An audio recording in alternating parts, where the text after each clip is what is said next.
guys at night drinking in bars, talking to girls and driving cars. They heard about this place from a magazine. One of their best friends has been. They all laugh and joke like there's nothing wrong, like they are right where they belong.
Now, you don't know when you died, but you think it must have happened, probably in the last 5 years. You can't remember how it happened. You really don't know if there was some kind of mortal wound or a long, drawn-out demise. The timeline is a little hazy. But you're dead now, and you can't really explain this, but you're still walking around like a guy. Some kind of ghost guy. You mostly float around the home you used to live in, trying to figure out how this all happened. And when, exactly? You wonder how it's possible that you didn't even notice it when it happened. You thought that would be a hard thing to miss, but here you remain, a dumb, confused ghost. A stupid idiot. Every morning, when you open your eyes, if you're lucky, there's a brief second of tranquility. A moment of blissful ignorance before your brain does its daily data dump of all the things that have been eating away at you for months and the long list of tasks you've got waiting for you that day. Wow. And you already can't wait for nighttime to come again. It's a grueling slog trudging through these hours of tasks. Cleaning yourself, feeding those kids, that wife, doing your stupid job, getting groceries to feed yourself again, exercise, take out the garbage, bargain with an unhinged child, trying to maintain a facade of serenity, therapy, shovel the snow, argue with your wife, gas in the car, shave, shower, replay and review that argument with your wife in your mind a few dozen times, laundry, think about that list of tasks again, feel bad about that list. Wonder why you can't get started on that list. Must be something wrong with you. You wonder what it is. You'd Google your own behaviors, diagnose yourself. Another internet wormhole tugs on your attention antenna. No answers found to relieve that anxiety of not knowing what's wrong with you. Feel bad. Kids screaming again. Brain hijacked. Every thought you try to form slips away out of your mind before you can even process it. Give up. No, who's at the door? Ah, your beautiful wife. There she is.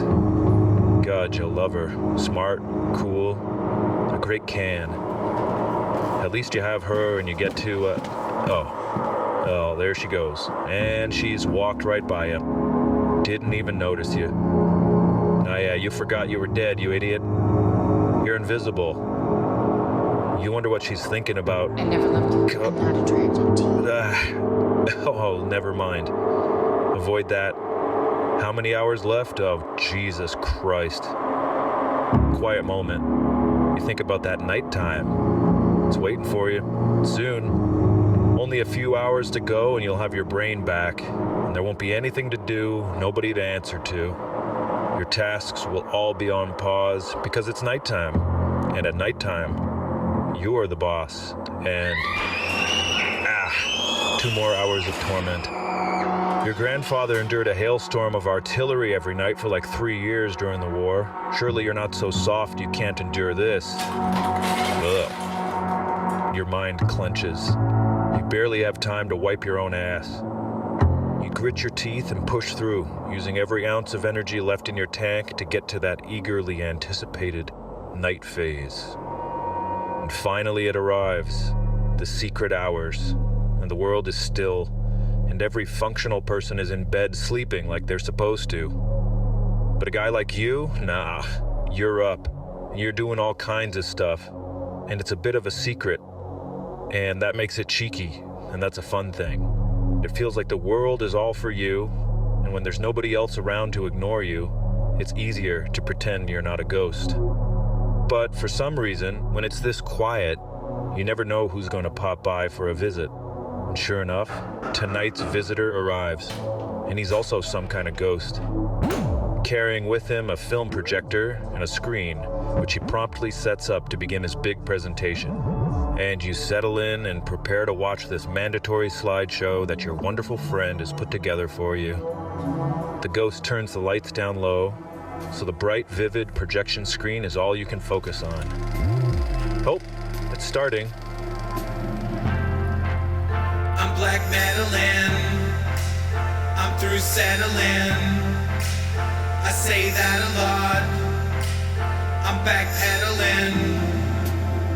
One pentagram, one sacred code, one peaceful lamb with the cutthroat. I'm ship sinking it, I'm blood drinking it. I try thinking with a cell blinking quick. It's one half knot on this half mast. We'll never die. The die is cast. No positives, just negativity. I want bad vibes, like what you're giving me. They snake up aisles and break up tiles. We burn the witch, we're Salem's trials. I'm black metaling, I'm through settling. I say that a lot, I'm backpedaling.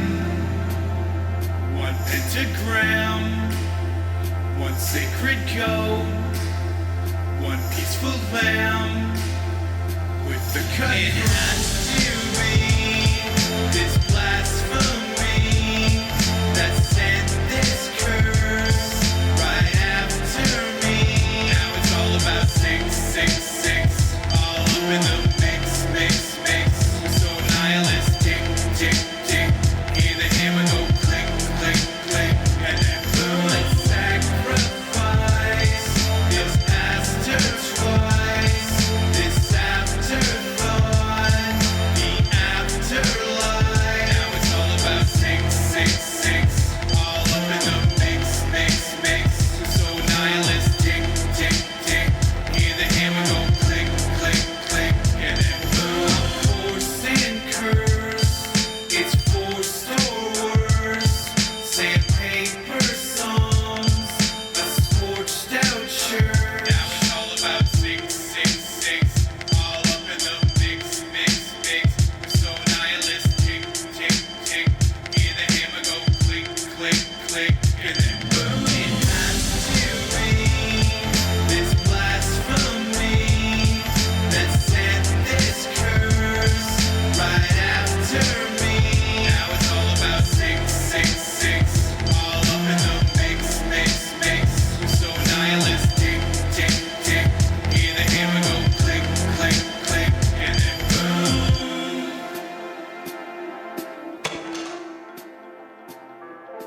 And so the slideshow goes on and on. Hey, remember that terrible thing that happened? Yeah, hope you do. It's important that you think about it daily because you need it to remind you that because it happened, you can never enjoy your life ever again, no matter what's going on. It just wouldn't make sense. What's this? Oh, hey, it's your old school. Yeah, your grade 1 classroom. Oh, wow.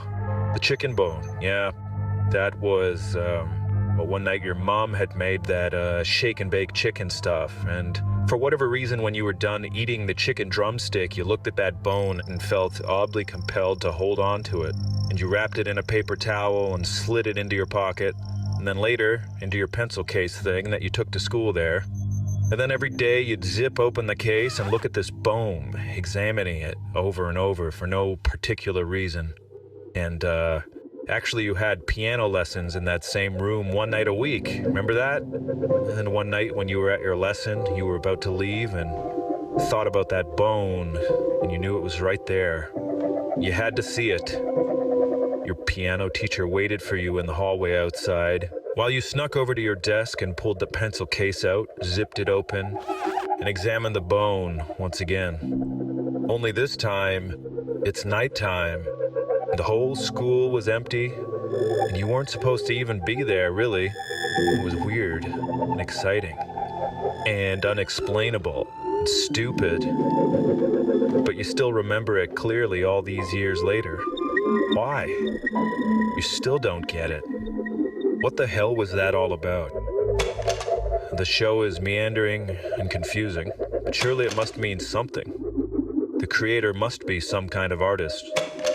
You wonder what else is in this wonderful presentation. Hell, remember Larry Peterson? He beat up your dad at the debutante ball, broke his nose. And your dad told everyone he broke it in a car crash. You wonder what happened to Johnny Dixon. He went to jail when you were both 13, and you never knew why. Seemed pretty cool at the time, but now that's very sad. Remember when you and your friends found a dead body in the creek behind your high school? Did that really happen? Did you just hear about it? Why can you see it so clearly in your memory? If it did happen, isn't that kind of insane? How is that not a bigger deal in your life? And if it didn't happen, how can you ever trust your own memories? How can you be sure anybody you know is being honest with you? Are you honest with them? Mostly? How much? How much are they keeping to themselves? And which kinds of things? Are you really okay with never knowing 100% of the things? And is your distrust of the people you love based on an accurate gut feeling? Or is it just you projecting your own duplicity onto others? All right, project time.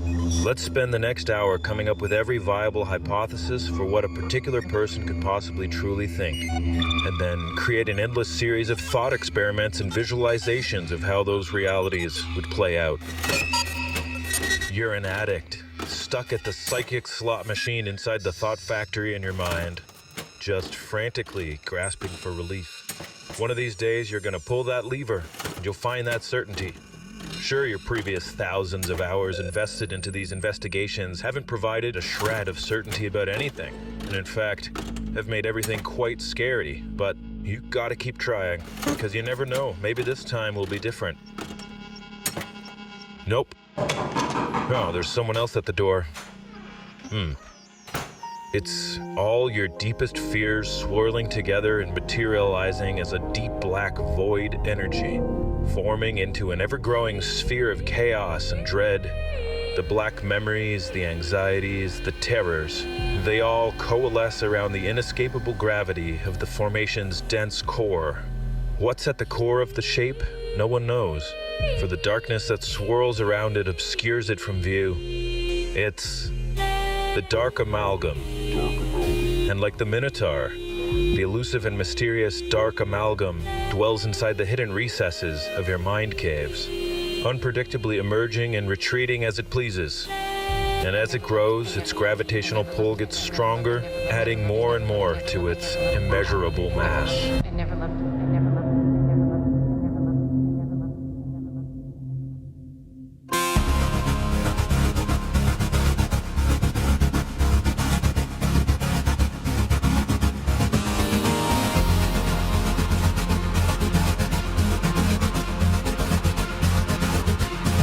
never loved him.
not about what's supposed to be normal.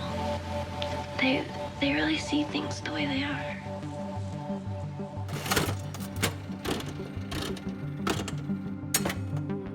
Imagine she doesn't really love you. Could that be possible? Yes or no? You have to admit that it's at least possible. If you ran a simulation of your life an infinite number of times, at least one of those simulations would result in the scenario where you're sitting exactly where you are right now, with the exact same life and the exact same wife. And your wife, 100%, hates your guts. And all your theories are actually completely right. So, you gotta wonder, are you in that multiverse right now? You could be. You're probably not, but wouldn't you like to know for sure and rule out that shred of doubt? Well, what are you doing right now? Do you have 3 hours to stop doing that and instead, I don't know, stare out of a window while you conduct a thorough investigation of your relationship for the past 10 years? Examining every piece of evidence in depth, building a case you can take to your own psychic court, where a judge will finally be able to rule with 100% certainty whether or not you are in that particular branch of the multiverse. All right, let's do it. And don't worry if 3 hours go by and you're not done. You can just go do something else and the investigation will resume while you're doing the dishes later or whatever. You're not even sure if you can tell the difference between true reality and any of your thought experiments anymore. You're stuck inside so many simulacrums of your own life, you don't even know where the original classic reality is anymore. The simulations feel more real than reality. And if the simulation is more real than reality, doesn't that mean that it is reality now? You start to realize that your own fears and your failures have manifested in a myriad of multiple alternate realities which your consciousness now inhabits simultaneously. Which one you're currently in is determined by the content of your own thoughts, which you can't control. Don't worry, none of this stuff matters to a dead guy. Now you'll be proper dead soon enough. Once you finally become invisible to yourself. Nope, looks like that's the end of the slideshow for now. Oh, you're glad he stopped by tonight. You try and think of something else to do, but overcome by another wave of anhedonia, you decide to just pack it in and get to bed early tonight. Sleep is very important. You're all about that balanced lifestyle. Oh, looks like your wife's already gone to bed. She didn't even say anything? All right, let's remember to get that in the evidence folder. You get into bed, making sure not to dare make contact with that beautiful woman beside you, lest you corrupt the investigation. You lie down, you close your eyes, and the house is quiet, peaceful. You even got your daily run-in this morning. Perfect sleeping conditions. Oh, the Shadow Hat Man. Nice. You drift into slumber, falling into a deep sleep, and you dream about a man. This guy, he has a great home, but at night, this guy, he keeps leaving and going to this horrible place, and he doesn't know why. He really hates it there, and he wishes that place didn't even exist, really. It's really bringing the property values down in this otherwise wonderful neighborhood, but he can't stop. But even if he just stays at home, that door just keeps knocking over and over and over. Oh, it's those late night visitors again. And the knocking is so stressful. He can't ignore it. Bad. Don't engage, he tells himself. But he must engage. He's just gotta let him in.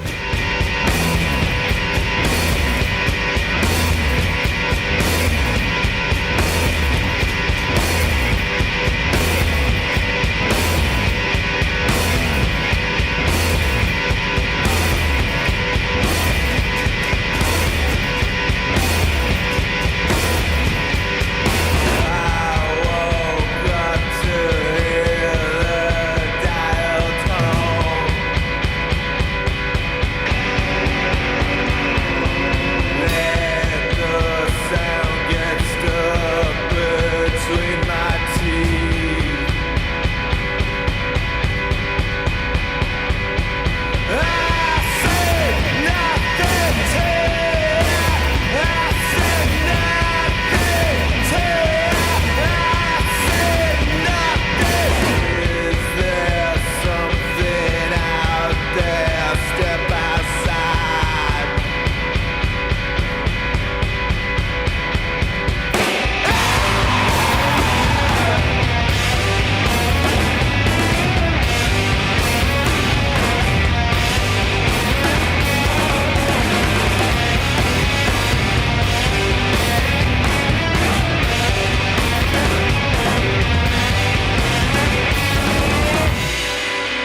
tape of a ghost? Yes, I do. My daughter she kept telling me that she heard knocking on the wall in this house. Her and her little friend were in her room, and they had one of those real small little radios, you give a kid. Well, one day they had recorded a story on the tape, and they went to play it, and there was something else on the tape. I got angry with the ghost and told it to leave us alone. All right, why don't you play this for us? Okay, here goes.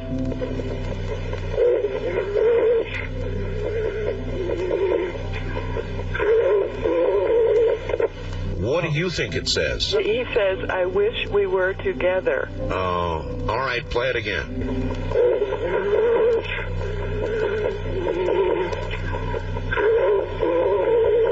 Oh, God, that is what it says.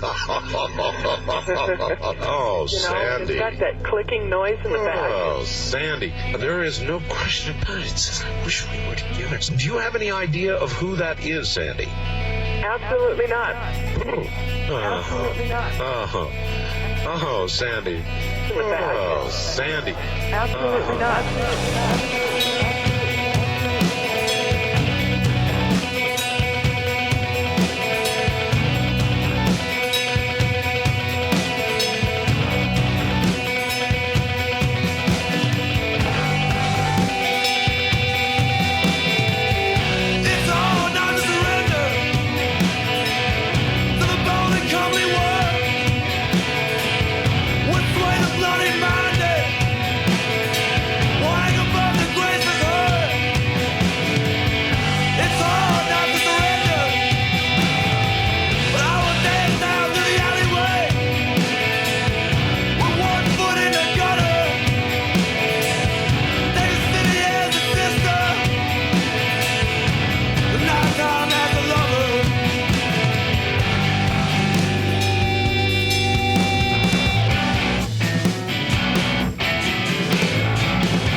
Idea of who that is, Sandy?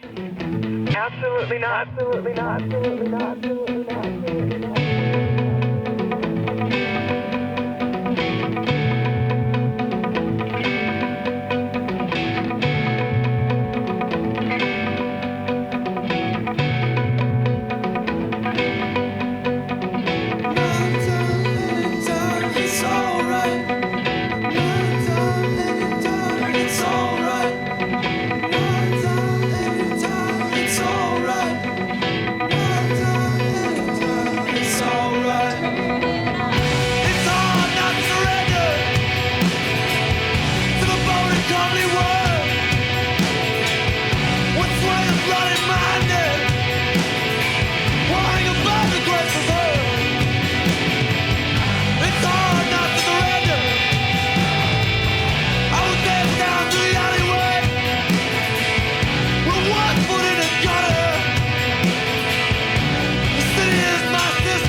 on the street, walking around. Oh, thank God you're out of that hellhouse. A night walk like this really takes you back to your roots, back when you'd be up all night staring at the ceiling until you finally gave up and headed outside to try and reset your brain, or at least get a change of scenery. You'd have your headphones on, plugged into that old reliable, portable AM/FM radio, and you'd be kept company by the comforting sounds of Art Bell, Coast to Coast AM. Well, you don't have a radio anymore, and you wouldn't even know where to get one if you wanted to. And Art's dead. Well, they got old Coast to Coast on YouTube now, but it's not the same. It feels different, and you're not really sure why. You guess because on-demand content really is a lonely experience, but when something's on the radio, there's a likely chance there's a whole bunch of guys listening to the exact same thing at the exact same time, along with the guy who's broadcasting the thing. That's some primal human stuff. That's how it used to feel anyway. You take that out of the equation and you lose that essence. Terrestrial radio is just unrecognizable these days. They killed it. What purpose does it even serve anymore other than to air commercials for McDonald's and to host propaganda to reach people that still can't use a computer? Whatever. This is the time of night your weirdest fears might come to light. Like when you were a kid and you wondered, how do you know for sure that a magical wizard or an alien or something can't tap into your brain and see through your eyes at whatever it is you're seeing, and he just peeks into your point of view whenever he feels like it? He could be watching what you're doing at any given second. You gotta be careful what you do. It could be really embarrassing. And back then you were also terrified about how arrogant humans must be to believe with utter certainty that gravity will never one day suddenly reverse and send us all careening into outer space. You used to stare up at the sky dome ceiling, way up there, imagining that gravity switch turning off right now. You and the other 30,000 spectators suddenly falling upwards and smashing into the metal rafters overhead in a bloodbath. Looking back with your adult brain, you could tell those are ridiculous things to worry about, yeah? But then you wonder, maybe there are things you worry about now that are just as ridiculous as those ideas, and you're unable to recognize how detached from reality they really are. But how can you know for sure? The bite of the cold, fresh winter air actually helps reset your brain a little bit. You wish you had some smokes or something. You don't smoke, but you feel like if you're walking around at 3 a.m. without a viable alibi, it's a bad look. You can't just be a guy having a night walk, resetting his brain, and avoiding the dark amalgam. Nobody's gonna buy that. But if you got a dog or a smoke, you're good. It looks normal. And nobody's gonna be judging you for that, that's for sure. Without that smoke, you stress out, knowing about how you are stressing out anybody that happens to be walking around out here this late at night, who unlike you have a respectable reason to be out here, like stumbling home drunk or any other similarly respectable reason. Out of respect, you do your stiff nerd walk while passing any old people or ladies to not be too scary. But if some fellas are heading your way, you're doing your cool guy walk to intimidate, blend in, and stay safe. Those night walk smokes were good though. You missed those nights when the weather was just right, and your smoke from the darts combined with the condensation of your breath, and it would make these huge clouds, like way bigger than your weak ass could ever blow under normal conditions. It was so satisfying. And you had to watch out for skunks out there in those days. Back then they were all over the place, and you were always on the lookout. But seeing one really was a thrill. They're scary enough to be exciting, but safe enough to not be a threat to your life or anything. It was high stakes, but not life or death. It's perfect. It's hard to find a thrill like that anymore. Oh, you start thinking about bed. Gotta try again. What are you gonna dream about this time, you wonder? Well, what are some of the classics? You used to have this nightmare all the time about floating on the surface of an endlessly deep swimming pool.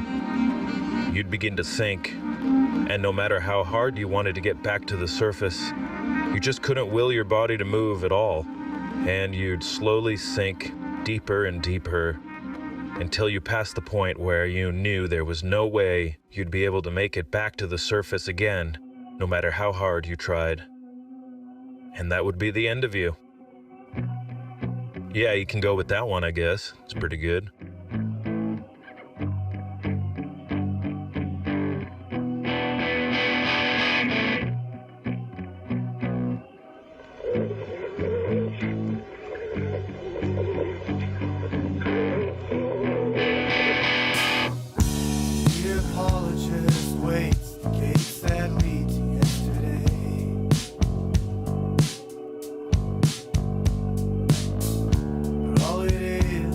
Waste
fence and take off all our clothes. Wouldn't even matter if all of us showed up a bit late for the show. Summer ended in September, but it took 20 years to snow.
Ugh, winter's terrible.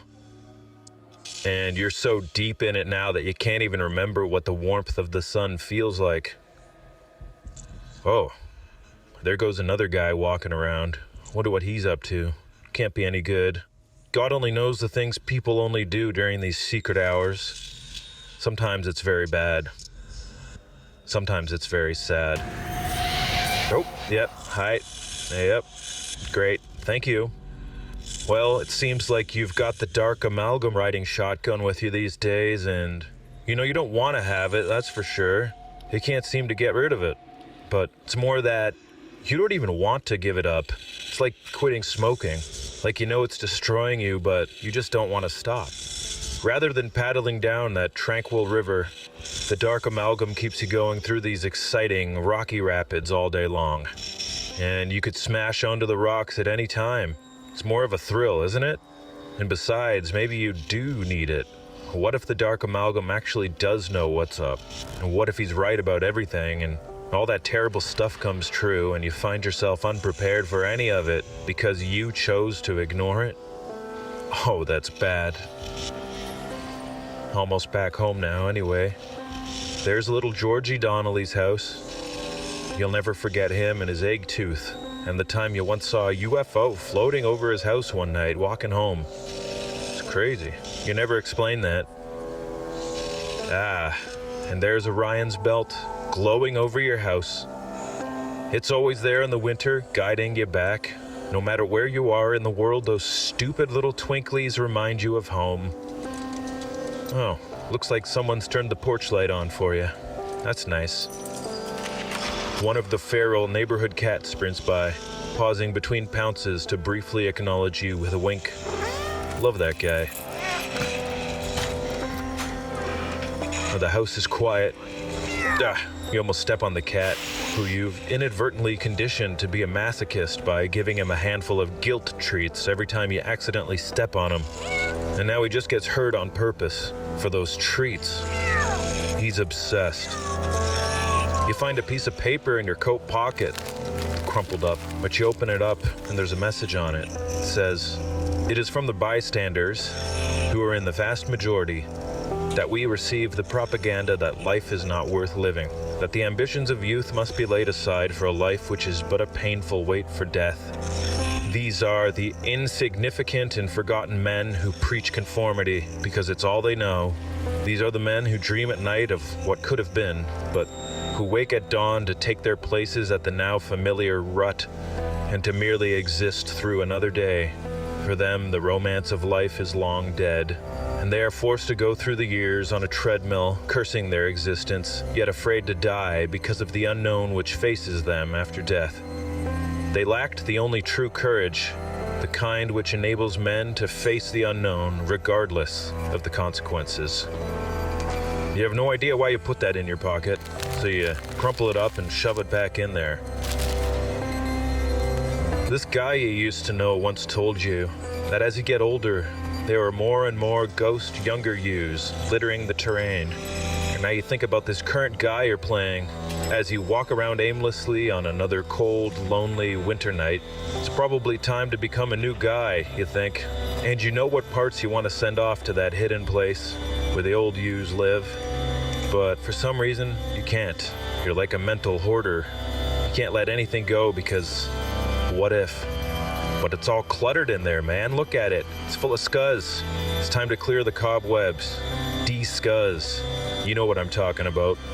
You leave scuzz like that for too long up there and, well, it calcifies. And then you can never get it off. And you become one of those people. A resentful automaton. A bystander. You don't want to become a bystander to life. Not yet. Even if that's what everyone seems to fucking want you to do. As you get older, there are more and more ghost younger yous littering the terrain. Those words echo through your mind. You think, maybe you do need to accept that it's time to become a new guy. Just let go and join all the old discarded versions of you, wherever it is those old yous go. You've always got a chance to become a new you, yeah? Toss away the old guy, create a new guy. Become that guy. Isn't that what you said? So what are you waiting for? Why are you holding on to this guy? Nobody wants him around. Oh, you kinda like him? No. He sucks. Look at him. Yeah, maybe once he was considered good. That was a long time ago. Those days are done, man. It's over for this guy. These investigations, they're a waste of time. You know the answer. And the answer is... you fucking suck, man.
Well, another night's done.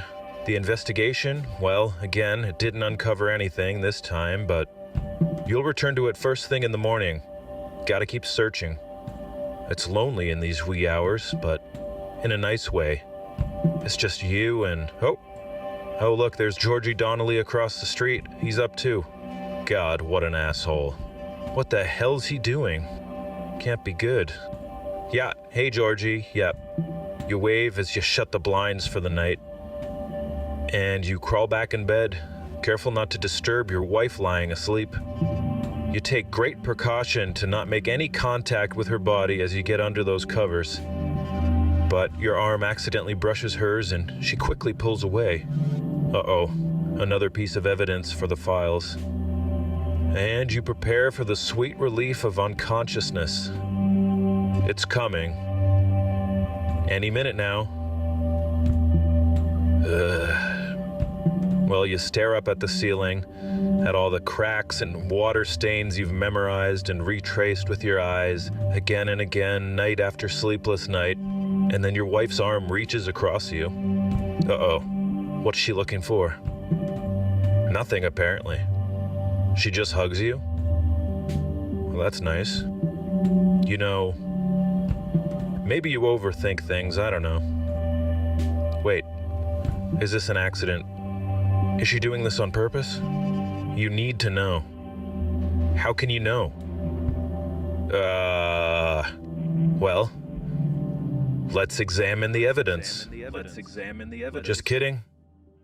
Who cares? Whoa, what the hell?